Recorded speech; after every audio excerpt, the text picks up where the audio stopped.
Everybody, thanks for watching. So yeah, real quick, guys, apologies for the delay. My account was hacked again, and it's been an ongoing thing. My Gmail was hacked that is attached to this YouTube channel, which hinders a lot of other things business-wise. Apologies as well to the society. You guys go ahead and check the app for the new calendar, but good to go, as you guys can see. We'll get into it later on, but I want to get into this video. This is a very important video, very deep video to answer a lot of questions. And I usually save something like this for like a DVD or something like that, one of my digital downloads or what have you. But I'm going to put this out here on YouTube and hope that it stays up. But it's a deep video. It's going to answer a lot of questions, and I really want you guys to look at things alternatively, because they're going to start to come up, and it's going to give you more of an understanding about yourself and why people use certain words and say certain things in the context of religion. But yeah, let's get right into this video. So now, understand, people, what you are, right, in truth, because clearly, we are more than just these physical bodies. We are energy. We are energy and consciousness. This is what you have to understand, what you really are.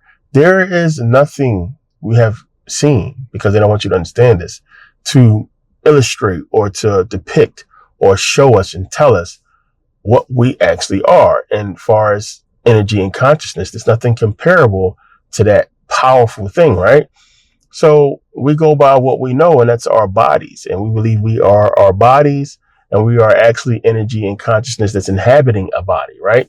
And experiencing this physical world within this body. But in truth, we are the dualistic energy of energy and consciousness, this dualistic energy of masculine, feminine energy. And that's what the Bible is giving you. And that's what the Bible is telling you when you begin to understand, right? So talk about this last video, touched on this a few times, and it gets deeper though. It's a lot more to understand. But the basic part that you have to grasp is knowing what you really are, right? So if you take, computer, a car, any type of electronic, right? It's nothing without energy, right? It's nothing without power. It doesn't matter, how much time and effort planning goes into, the design of a phone or any electronic, right? The design is important because that's what's going to appeal to our physical self, right? How it looks, right? But none of it matters, man. It don't matter how much time went into designing a car or, the phone or what have you, all the components and everything. None of it matters without energy, without electricity, without power, right? And it's the same for us, right? We make up the same components that go into making a computer, building a car, making a radio, laptop, phone, whatever it is. We are the same thing. We are nothing without our energy and our consciousness, right? So whether you spend 10 years planning something and designing something that needs power, it don't matter. It's nothing without that power. It's just sitting there. It's dead. You got TVs in your house. You have electronics all over the place. You run out of power. Guess what? You have nothing. You have a paperweight. It doesn't mean anything without the energy. So the tissue in our body, every cell, molecule, and atom is comprised of energy, right? And our bodies use, a chemical process to where we take the chemical energy that's in food and we, basically turn it into ADP. It's going to help power the body, right? Adenosine triphosphate, right? And that energy basically acts as a current that's going to, power all of our cellular processes in the body, right? So you begin to understand things like this and just how our body is this factory, which you guys heard all this before. And a lot of people just can't put it, together that, just like when you plug your toaster or microwave into the wall, there's so much that's happening with the components within these electronics, right, that allow them to work. And it would be the same almost as if, plugging in a coffee maker and the process that happens when you put the water in to heat the water up and everything like that. It's a process that makes it work, right? It's the same with us. We have this process to where we take the chemical energy in food, burn it, and then we basically use it to power us. And that's going to basically keep the body, the machine that is our body, going.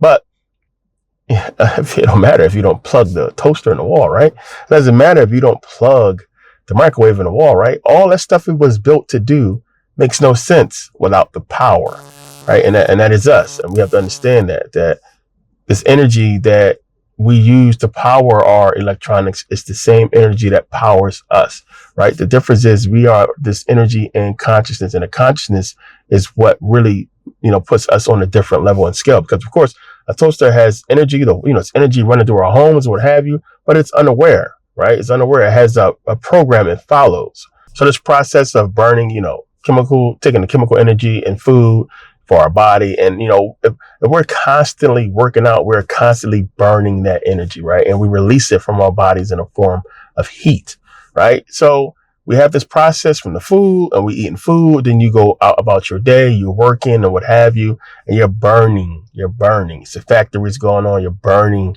that food and you're creating energy for yourself. It's stored energy. And, we run, we sweat, you run, you get real hot. So this is a chemical process. This is an energy burning process that our bodies produce to where it's releasing this energy.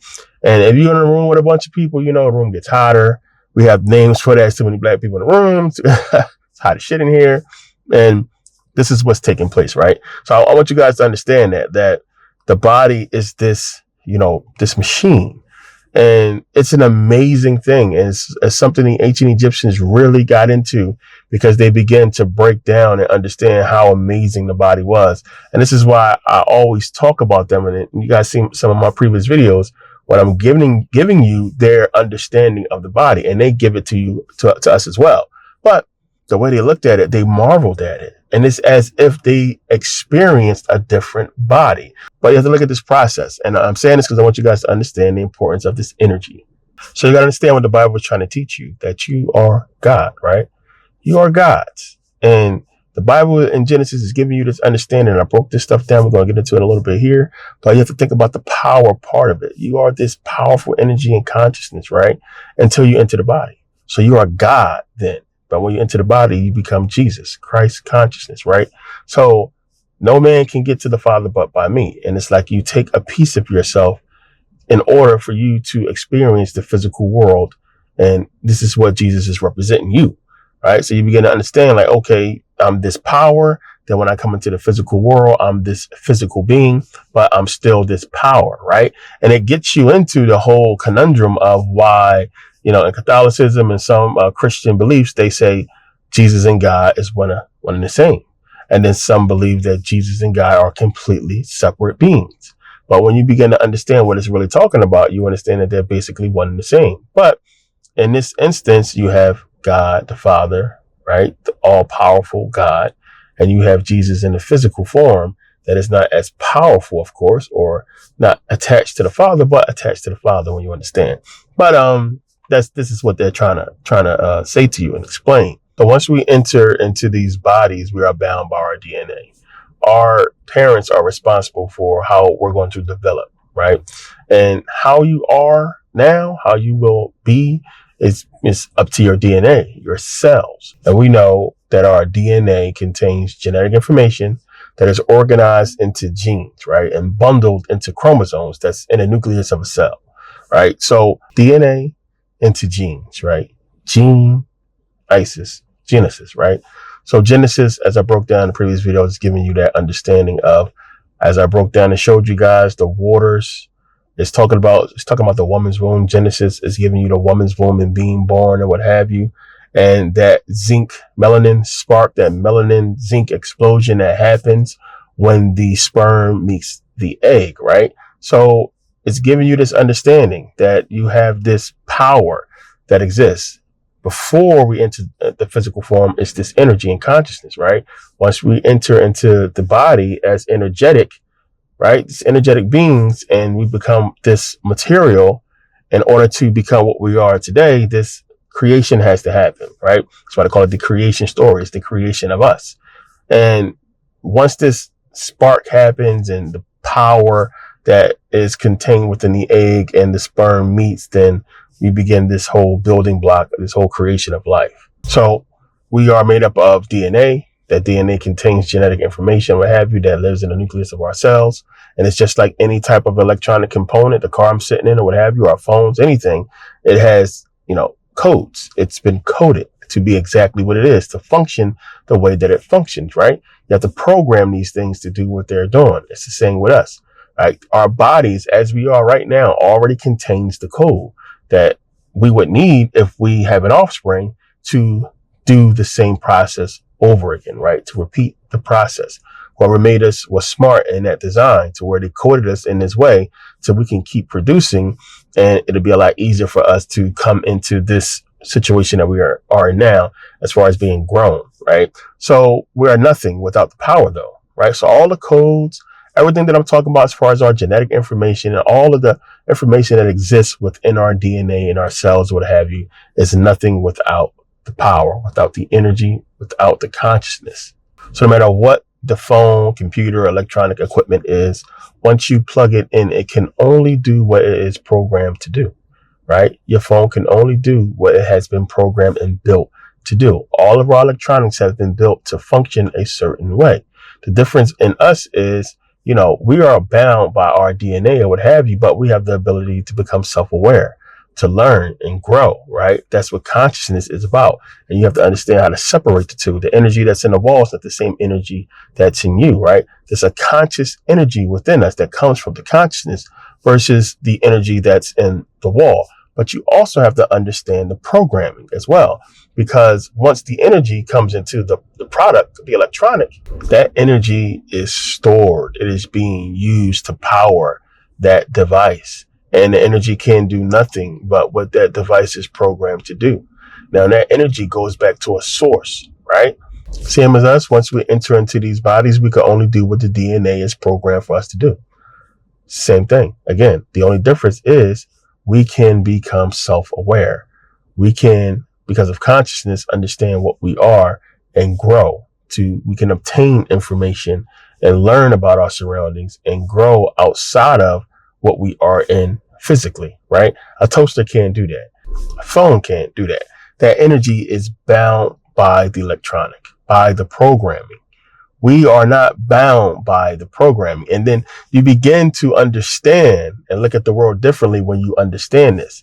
And I talked about this before. Why is our consciousness so different from everything else? We don't have the consciousness of a gnat, a fly, a grasshopper. We don't have the consciousness of a chimp, a bear, a tiger, a wolf, or what have you. Our consciousness is on a deeper, higher level because we can understand so much, right? So when you begin to look at this and see that it's something different to us that makes us especially unique. And that energy, there has to be something more to it. And I don't want you guys to come away with that understanding that I see that's out there. And people put out a lot of information. It's just about, we're this energy. And consciousness is very important to understand because it is the God that the Bible was speaking of, right? So energy and consciousness, right? And this energy is just what consciousness is going to use to touch this physical and animate it, right? To make it move, just like the energy that's powering, a radio or what have you. So this all powerful consciousness and energy that becomes bound by the material world, right? And we have to understand the dualistic nature of that and of us. And I always try to get into this with you guys. And, DNA it contains this genetic information. And that genetic information is contained, again, within the sperm and within the egg. So the sperm carries a half a chromosome and the egg carries a half a chromosome. Together, once they fuse and we have this zinc melanin explosion, we create the first cell, which we know is called the zygote, right? So the male carries, contains 23 chromosomes, the female 23 chromosomes, and we put them together, we get 46 chromosomes, right? And this is just the building block of us. And you begin to start understanding these numbers and what all this stuff means and the creation and generation of us. That's why I call it genesis. Gene. It's about genes, genetics, right? And we'll get into the ISIS part another time. It's more to that. But when I broke this down in that last video about, Genesis, understanding what Genesis is about and how it's talking about the female womb and what have you, this is what it's alluding to even more so.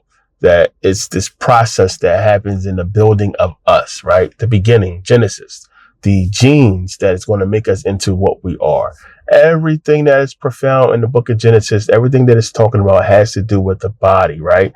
The consciousness, the energy, and the body. That's what it's giving you. It's giving you the brain. It's giving you so much. It is giving us. And you have to begin to understand and know how to separate what it's talking about from what you're being taught in church. You also have to understand how important it is to be aware of who you're having kids with, because we're talking about birth and being born and creating children, creating people.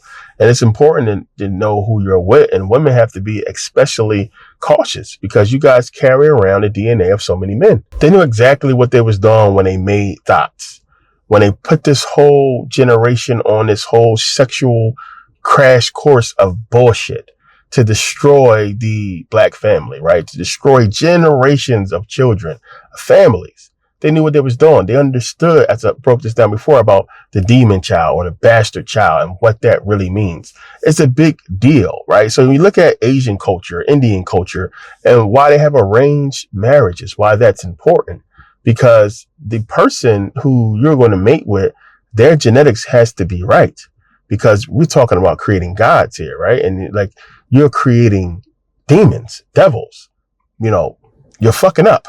It's really important. So in these cultures, they're like, why would I want somebody who is not successful or represents this to be married within my bloodline, within my family? I don't want that in my bloodline because I'm gonna have to come back in this bloodline and I don't want to be a part of that. So they understood that it's important to marry prominence, to marry somebody with a good standing or what have you. But these generations have been set up to be exactly what they have become, because some women just say it's just sex. It's just sex. And you have an unprotected sex with multiple men and you're putting all this DNA within you.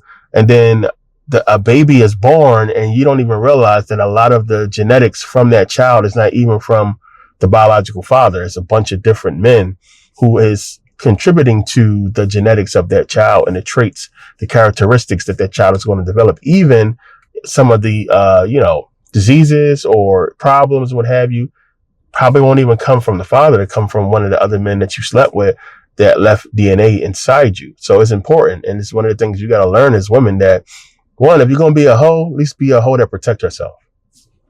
Don't be out here creating demon child and spreading all this evil out here. At least, make the guy strap up so you don't have all this DNA inside you. It's just crazy when you really understand the spiritual part of it, as well as the physical. And I broke it down before about the demon child and how, having a child that's born through love, which is what the Bible tells you. You find somebody, you fall in love, you get married, you have kids. That child is, born of love, not lust. These demons, so-called demon childs, they call them, is born of lust. And that woman, because she's loose and has so much DNA in there, that person can have so many genetic problems or emotional, spiritual problems, right? And now you're breeding it and bringing it into this child, and this child is born with, don't even know what's going on. You can't connect with the child. The father can't connect with his son. The mom can't connect with son or daughter. And it's just, everything's off because that bond that should have been created by just you two is interrupted with the genetics of other men. And it's a fucked up thing because a lot of women don't understand this, because you guys are so caught up in the culture and you think it's cool to be a thought. You think it's cool to sleep with 2 men at one time and 3 men, unprotected. And it's just nuts. And it has so many physical and spiritual ramifications that you guys have no clue about. And the Bible is actually talking about all of them and giving you the reasons why you shouldn't do these things. And, we looked at it growing up and it's like, oh, you just corny. You soft, or you weird, or you scared, whatever the situation may be. We will always shun people that wasn't into, open sexuality, or, oh, you wear condoms. I can't wear condoms. I don't feel the same, or what have you. But if you're a hoe, you should probably wear condoms. So I'm gonna keep it real. And the whole thing, saving yourself for marriage and all that. And it's the reason why that existed. And it's the reason why condoms was invented, so they're not going to reveal to you the spiritual, physical ramifications of this unprotected sex that you're having, and how it can be detrimental to your child's future and yours as well. Instead, they're going to say, we're going to make condoms, strap on, protect yourself. And, it's just so many other reasons why as well. But I want you guys to understand this and be aware, especially you women, because men, we don't have that problem. It's, you can catch a disease from a woman, but that'll be it. That disease, once you get it cured or what have you, it's not something you can pass down genetically to the child. A man is just, if he's clean, he's healthy. A woman, you are pure. And it's one of the reasons why you're put up on this high place as a woman, because you contain souls, right? You contain souls. You contain human beings. You are going to be responsible for the output that comes into this world. It is up to you to be responsible to know what you're doing with yourself and what you're putting out here. Plain and simple, because some people are going to have to come back. So let's go back to Genesis, right? And understand, again, it's giving you the body. That's what it's talking about. It's giving you the body. It's giving you genetics, genes. And of course, you're going to have Christians that's going to say, no, it's talking about God and God's power and the creation of the universe and so on and so forth. And the story itself is telling you that it's not, right? The story itself should give you cause for alarm as far as what you have been told about the biblical God, right? Because one, if God is all knowing, right? God knows all, right? It's perfect. He didn't know the serpent was even in the garden. He didn't even know where Adam was when he came to, look in on him. He said, where is this guy? Right? He didn't know. He didn't know the serpent was there tempting Eve. He didn't know that Satan and the angels were planning a rebellion. So it's trying to give you an understanding as well that, this God is not what you think it is. And obviously it's not, because, it's not living up to what your preacher told you he was. So when you begin to understand, it's talking about you.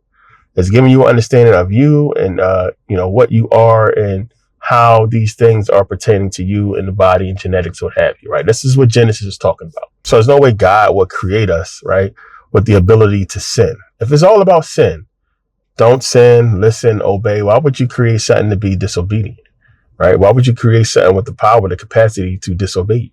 If I don't like onions, I'm not going to make a dish that contains onions, that I got to put onions in it, because I don't like onions, right? So I can't sit there and then make the food and put onions in it and then say, I don't like onions. Man, why is onions in this thing? You put them in there, right? So God is clearly, why would you create man with the ability to disobey? And that's exactly what happened in the garden. There was disobedience, right? So what Genesis is trying to tell you is you must get the pineal, right?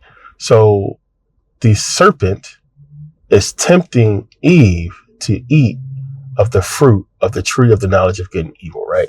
That fruit is the pineal gland, plain and simple. The tree represents your spine, right? And your brain is basically on the stem, right? Brain stem, you get it? That's why it's set up like a tree. It's on the stem, and the fruit is on the tree or what have you. The leaves, the branches, all that it's giving you has to do with your spine and your brain. That fruit that Eve eats off is the pineal gland. That's what it's talking about. This is what you must get, right? So the Bible is telling you the tree of the knowledge of good and evil. You eat off the fruit or what have you. And what did Jacob talk about? Book of Genesis 32:30. He said, Jacob called the name of the place Pineal. For I have seen God face to face and my life is preserved, right? And the serpent said in Genesis 3:5, in the day ye eat thereof, your eyes shall be open, and you shall be as God, knowing good and evil.